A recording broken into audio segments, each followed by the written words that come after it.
Spillover, economics. In economics, a spillover is an economic event in one context that occurs because of something else in a seemingly unrelated context. For example, externalities of economic activity are non-monetary spillover effects upon non-participants. Odors from a rendering plant are negative spillover effects upon its neighbors. The beauty of a homeowner's flower garden is a positive spillover effect upon neighbors.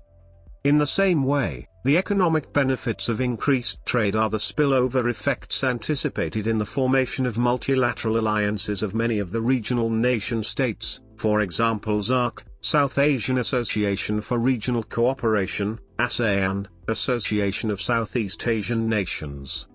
In an economy in which some markets fail to clear, such failure can influence the demand or supply behavior of affected participants in other markets, causing their effective demand or effective supply to differ from their notional, unconstrained, demand or supply.